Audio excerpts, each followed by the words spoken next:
자, 이어서 오늘 하나님의 말씀 함께 보겠습니다. 우리 찾으실 말씀은 마가복음 3장 13절에서 19절까지 말씀 함께 보도록 하겠습니다. 마가복음 3장 13절에서 19절까지 말씀입니다. 네, 우리 한 절씩 교독하겠습니다. 또 산에 오르사 자기가 원하는 자들을 부르시니 나아온지라.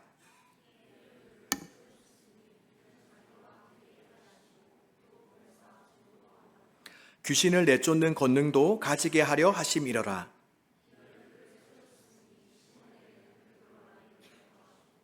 또 세베대의 아들 야고보와 야고보의 형제 요한이니 이 둘에게는 보아너게 곧 우레의 아들이란 이름을 더하셨으며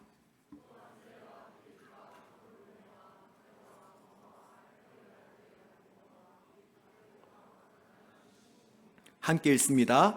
또 가룟 유다니 이는 예수를 판 자더라. 아멘. 구약부터 신약까지 성경 전체의 내용을 우리가 하나로 요약하면 뭐라고 말씀할 수 있겠습니까? 자, 우리가 구약부터 신약까지 이 많은 성경 전체의 내용을 우리가 하나로 요약하면, 하나로 우리가 이렇게 요약하면 뭐라고 이야기할 수 있겠습니까? 뭐라고 이야기할 수 있을까요? 네, 그것은 바로 하나님의 나라입니다.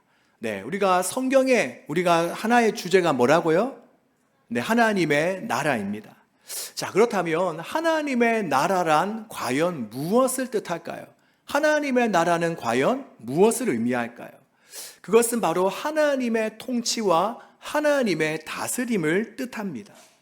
그래서 우리가 구약에서는 제사장 나라라는 단어를 사용하고 또 신약에 와서는 하나님 나라라는 단어를 사용하면서 바로 하나님께서 지으신 이 우주 만물 모두가 다 하나님의 통치와 다스림을 받기를 즉 하나님의 나라가 되기를 원하신다는 것을 우리에게 알려주셨습니다.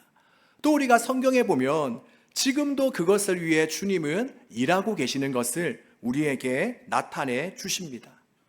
자, 그리고 또한 우리가 성경을 보면 하나님께서 이렇게 하나님의 나라를 만들어 나가시는 방법과 방식에 대해 말씀하고 있는데 그것은 바로 사람을 통해서입니다.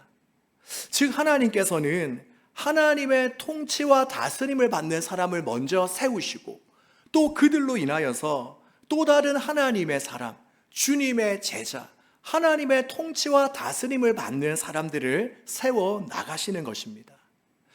제가 작년에 일본 삿포로에 있는 홋카이도 대학을 방문한 적이 있습니다.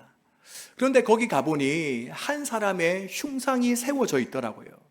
바로 그 사람은 윌리엄 클라크라는 박사인데 이분은 홋카이도 지역의 농업에 지대한 영향을 미친 그러한 분이십니다. 아마 우리에게는 보이즈 비 앰비셔스, 바로 소년이여 야망을 가져라 라는 말을 한 분으로 우리는 잘 알려져 있을 것입니다. 그런데 나중에 제가 어떤 책을 읽다 보니 이분이 단지 농업과 같은 교육에서만 영향력을 끼치신 것이 아니라는 것을 알게 되었습니다. 바로 이분은 농업 교육에도 매우 탁월했지만 무엇보다도 기독교 신앙으로 인생을 사신 크리스천이셨습니다.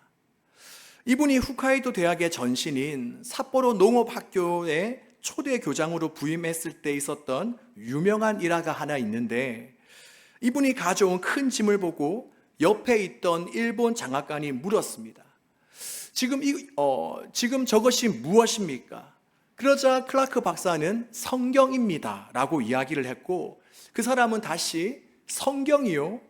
여기 일본에서는 성경을 가르칠 수 없는데요 라고 이야기했습니다. 자, 그러자 클라크 박사가 뭐라고 했는지 아십니까? 바로 그러면 저는 돌아가겠습니다 라고 이야기했습니다. 바로 이렇게 어렵게 허락을 받아서 드디어 초대 교장으로 부임을 하게 되었는데 이 클라크 박사는 농업 기술과 함께 학생들에게 성경을 가르치기 시작했습니다.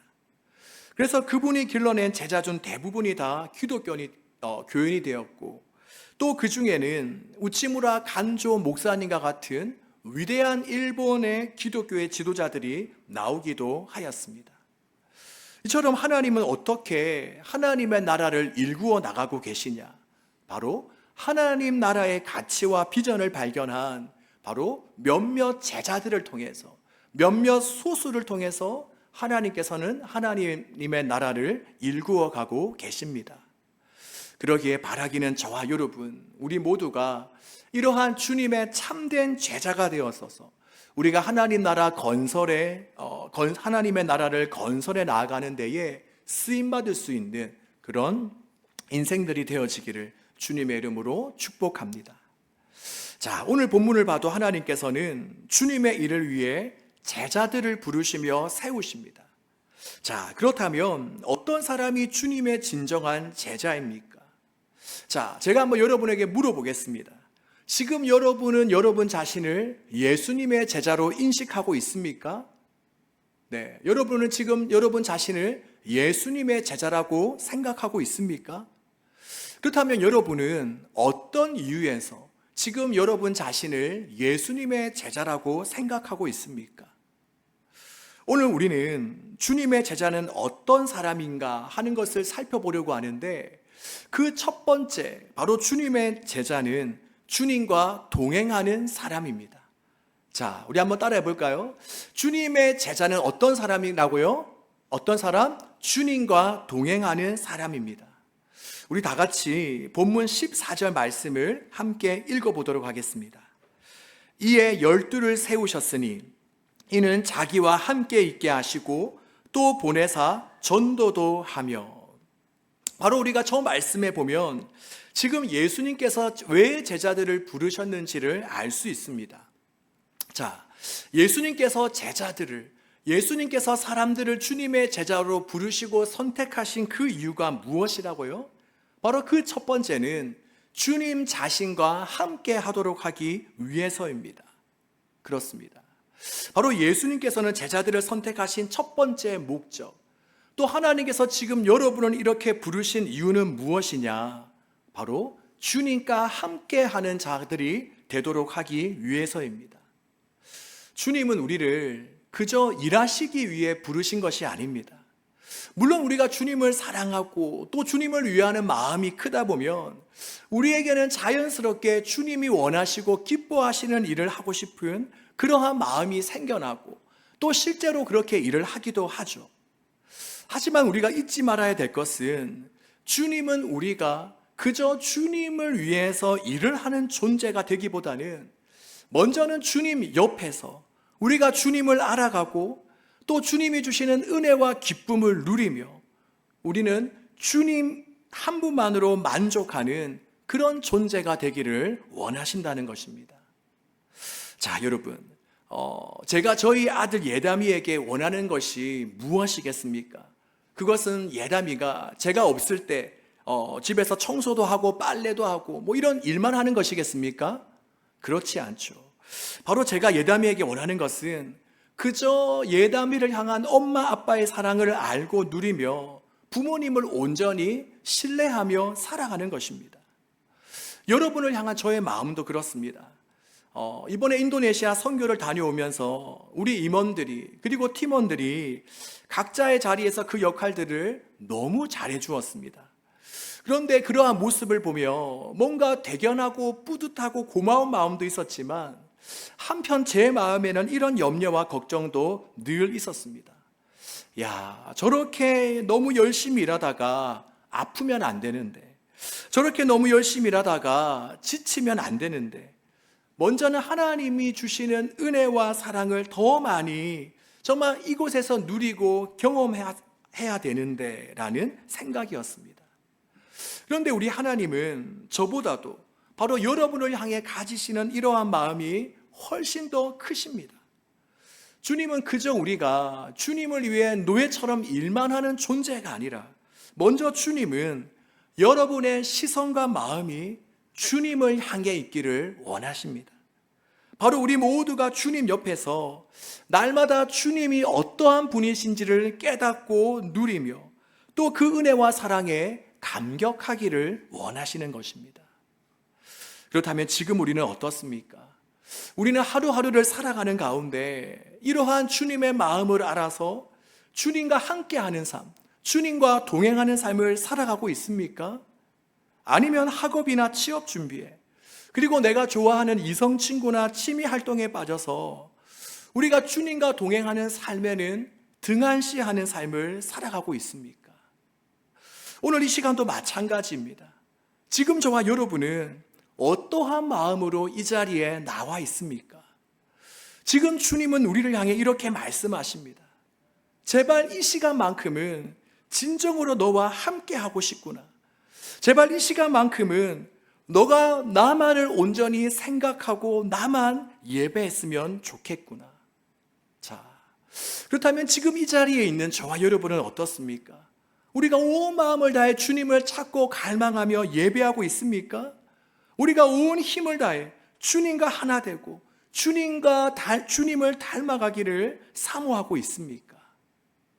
이처럼 우리가 제자의 첫 번째 조건은 바로 항상 하나님과 동행하며 살아가는 것입니다. 그저 우리가 주일날 교회에 나와서 잠시 잠깐 주님 찾는 사람이 아니라, 또 잠시 잠깐 예배 자리에 앉았다가 그저 이 자리를 떠나는 그런 수준에 머물러 있는 것이 아니라, 우리가 일상생활 속에서 우리가 밥을 먹거나 물을 마시거나 또 누군가를 만나거나 길을 걸어갈 때도 항상 하나님을 생각하며 주님을 바라보는 사람, 그러한 사람이 되기를 주님은 원하시는 것입니다. 여러분, 우리가 하루 중에 누구를 만나고 어떤 일을 하고 무엇을 먹느냐보다 더 중요한 것은 바로 내가 얼마나 오늘 하루 주님을 바라보았냐 하는 것입니다. 내가 얼마나 주님을 인식하고 주님을 가까이 했냐 하는 것입니다. 또 내가 오늘 이 하루 얼마나 주님과 친밀해졌느냐 하는 것입니다. 그렇게 여러분, 주님을 바라보시기를 바랍니다. 주님을 여러분의 인생의 유일한 목적으로 삼으시기를 바랍니다. 우리의 심령과 우리의 마음이 오직 주님께로만 사로잡히기를 소망합니다. 바로 주님 외에 그 어떤 것도 주님과 동등한 위치에 놓지 마시기를 바랍니다. 오직 주님만이 여러분과 제가 이 땅을 살아가는 유일한 이유가 될 수 있기를 소망합니다. 그렇게 우리의 시선이 주님을 바라보면, 이렇게 우리의 마음이 늘 주님을 향해 있다면 우리는 자연스럽게 주님을 닮아갈 것이고 날마다 주님의 마음을 품게 될 것입니다. 그리고 또한 이러한 일들이 일어났을 때에 바로 주님과 함께 걸어가는 십자가의 삶, 십자가의 길이 그저 억지로 내가 참으며 지고 가야 될 고통스러운 길이 아니라 바로 사랑하는 주님과 함께 손을 잡고 걸어가는 행복한 동행이 되고 말 것입니다. 이번 선교 중에 우리가 다른 지역으로 이동하기 위해 버스를 타고 14시간을 이동한 적이 있습니다. 다들 버스를 타기 전에는 이런 마음이었습니다. 야, 14시간 동안 어떻게 버스를 타고 가지? 저 역시도 이러한 경험이 처음인지라 물론 설렘도 있었지만 걱정도 있었습니다. 그런데 버스를 다 타고 내리면서 많은 팀원들이 이렇게 이야기했습니다. 물론 아닌 사람들도 있겠죠. 대부분 어떻게 이야기했냐? 생각보다 괜찮네. 네, 우리 갔다 온 팀원들 맞습니까? 맞다고 해줘요. 그럼 제가 거짓말하는 사람이 안 되게. 자, 그렇죠. 자, 그렇다면 그 이유는 뭘까요? 바로 사랑하는, 바로 가족과도 같은 팀원들과 함께 그 길을 갔기 때문입니다. 그러면서 14시간이라는 긴 시간이었지만 함께 밥도 먹고 이야기도 하고 교제를 나누는 사이에 그렇게 크게 힘들거나 지루하지 않게 도착할 수 있었던 것입니다. 물론 잠을 자는 것도 큰 이유가 될 수도 있었겠죠. 자, 이처럼 우리 또한 주님과 행복한 동행, 행복한 여정을 걸어간다면 바로 주님과 함께 걸어가는 이 십자가의 길 또한 넉넉히 이겨나갈 수가 있는 것입니다. 그러기에 바라기는 저와 여러분 우리 모두가 먼저 제자의 첫 번째 조건인 주님과 동행하며 살아가는 우리 모두가 되어지기를 간절히 소망합니다. 자, 그리고 두 번째로 예수님께서 제자들을 부르신 목적이 무엇이냐? 자, 우리 다 함께 14절, 15절 말씀을 우리 함께 한번 읽어보도록 하겠습니다.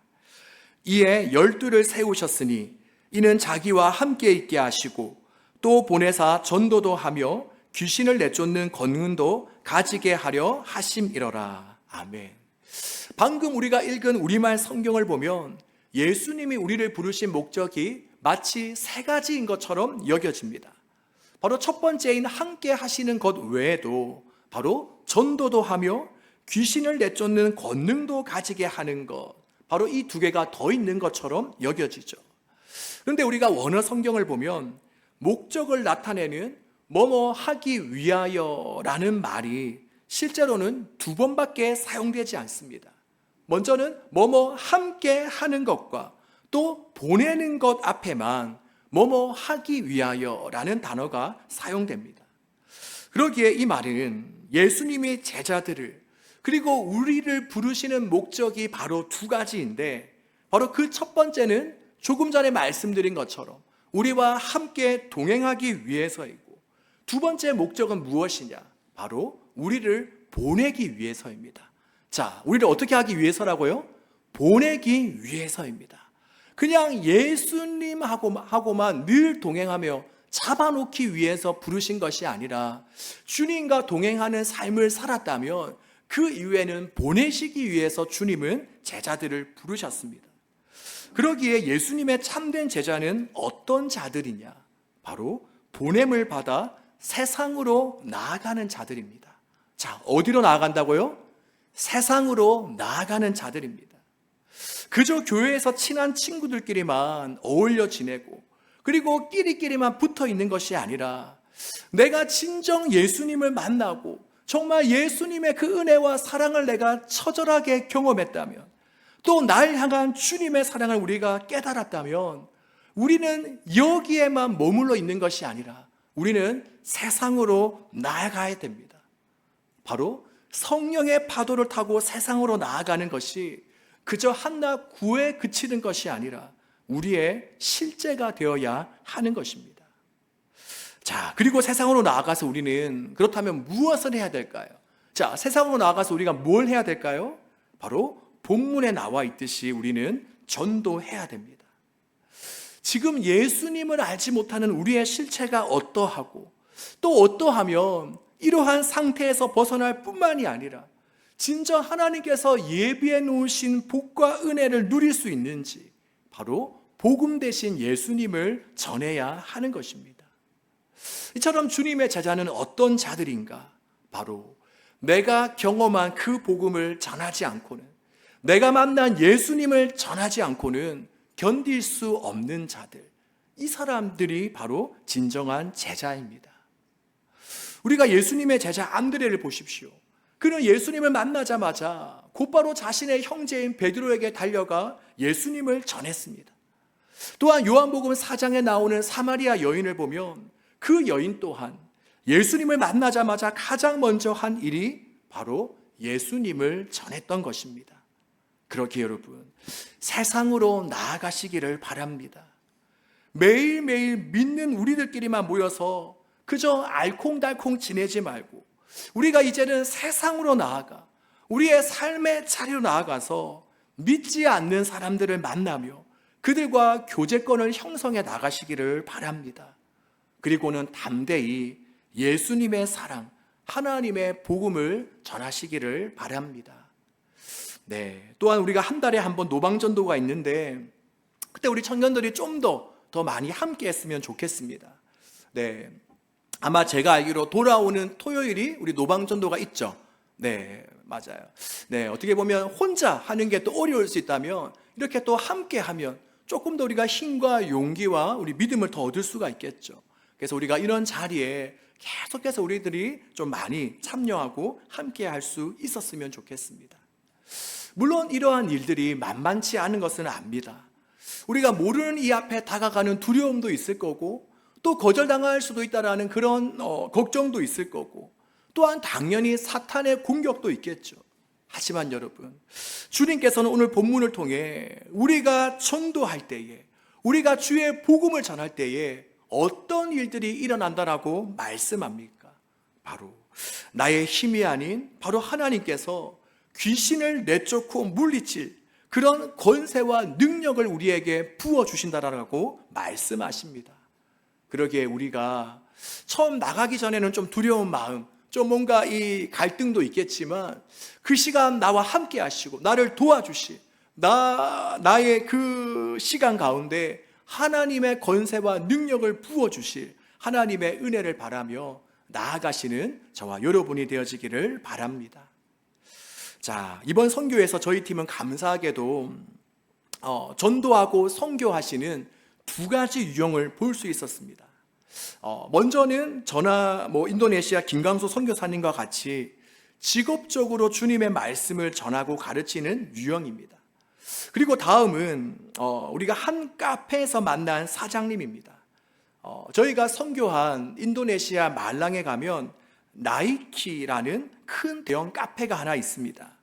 근데 거기 사장님은 중국계 크리스찬이신데 자기 배를 불리기 위해서 사업을 하시는 것이 아니라 그분은 선교하시기 위해, 전도하기 위해 자신의 사업을 도구로 사용하시는 분이셨습니다. 그래서 폐교의 위기에 있는 기독교 미션스쿨을 살리기 위해 자신의 수입 중 상당 부분을 드렸고 또 신학교에 재정 중 많은 부분을 부담하시는 등 그분은 자신의 사업을 선교와 전도의 도구로 사용하는 분이셨습니다.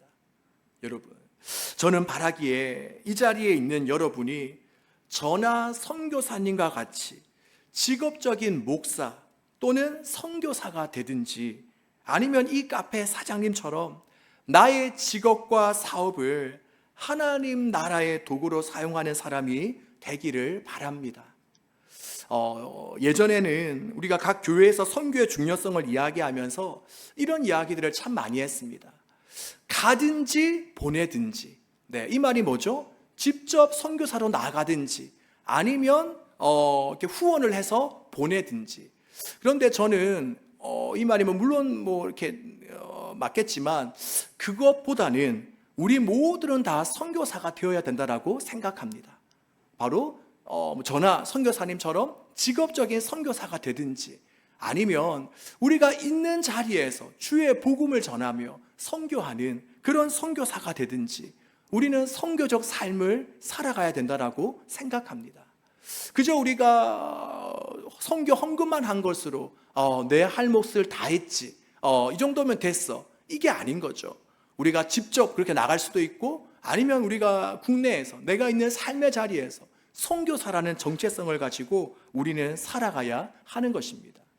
그런데 우리가 이 두 가지 유형 중 내가 무엇을 할 것인가를 정하는 것은 사실 우리의 몫이 아닙니다. 그것은 내가 정하는 것이 아니라 바로 하나님이 정하시는 것입니다. 그러기에 우리는 무엇해야 되냐? 바로 하나님께 끊임없이 물어야 됩니다.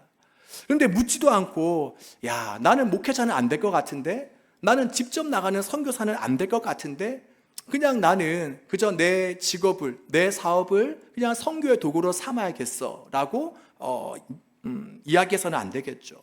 바로 우리는 주님께 물으면서 주님께서는 제가 어떤 삶을 살기 원하십니까? 주님께서 부르시는 저의 자리, 저의 목, 저의 사명은 무엇입니까? 우리가 날마다 주님께 물으면서 바로 모든 우리의 시선과 관심을 주님께 맞추어야 할 것입니다. 그리고 또 그 이후에 주님께서 말씀하실 때 우리는 순종하면 되는 것이죠. 그래서 다시 정리하면 우리가 두 가지 중에 하나는 꼭 했으면 좋겠어요. 여러분 중에 직접적으로 선교사가 돼서 나가든지 아니면 여러분의 직업과 여러분의 사업을 정말 선교의 도구로, 전도의 도구로, 또 여러분의 삶을 선교적 삶으로 바꾸어 나갔으면 좋겠습니다. 그래서 우리가 이러한 부분들을 우리가 한번 주님께 물으면서 주님, 저는 어떻게 하면 좋겠습니까? 우리가 묻고 구하며 정말 하나님께 여러분의 비전을 한번 구하는 여러분이 다 되었으면 좋겠습니다. 자, 이제 말씀을 정리하겠습니다. 오늘 우리는 본문을 통해서 과연 예수님의 제자는 어떤 사람인가에 대해 함께 살펴보았습니다. 자, 두 가지 이야기했는데 첫 번째는 뭐였죠? 바로 예수님의 제자는 예수님과 함께 동행하는 사람. 또 두 번째는 뭐죠? 바로 보내심을 받아 주의 복음을 전하는 자가 바로 주님의 참된 제자입니다. 그렇다면 지금 저와 여러분은 어떻습니까? 우리는 과연 나는 주님의 제자라고 말할 수 있는 그런 자격이 있을까요? 세계 2차 대전이 끝났을 때에 프랑스의 스트라스부르라는 도시의 한 교회에 마을의 대표들이 다 모였습니다. 그 이유는 그 교회 마당에 있는 예수님 상 때문이었습니다. 폭격에 맞아서 하필이면 예수님의 두 팔만 떨어져 나간 것이었습니다. 그래서 대표들이 모여서 야, 이거 어떻게 할 것인가? 떨어진 두 팔만 복원시킬 것인가? 아니면 처음부터 다시 예수님의 그 모습을 만들 것인가? 긴 시간 토의를 했습니다. 그런데 그때 누군가가 이런 제안을 했습니다. 우리 그냥 폭격맞아서 두 팔이 없는 그대로 놔두도록 합시다. 그리고 그 안에 우리 교회를 위해서 이렇게 써 넣읍시다. 바로 예수님은 당신과 나의 두 팔을 필요로 하십니다. 그렇습니다. 지금 주님께서는 이 땅 가운데 주님의 두 팔과 두 발로 살아갈 사람을 찾고 계십니다. 바로 주님과 같은 마음, 같은 비전, 같은 꿈을 꾸는, 바로 정말 이 열방과 세계를 하나님의 나라로 회복하고자 하는, 하나님의 나라로 바꾸어 나가고자 하는 그러한 사람들을 찾고 계십니다. 그러기에 오늘 본문에서도 예수님은 바로 이 일을 위해서 제자들을 택하셨고, 또한 동일한 목적으로 지금 저와 여러분을 이 자리 가운데 부르셨습니다. 그러기에 바라기는 우리 모두가 날마다 하나님과 동행하며 또 이 세상에 하나님을 보여주고 전하는 주님의 참된 제자가 되어서서 우리 모두가 하나님 나라 건설에 쓰임받을 수 있기를 주님의 이름으로 축복합니다.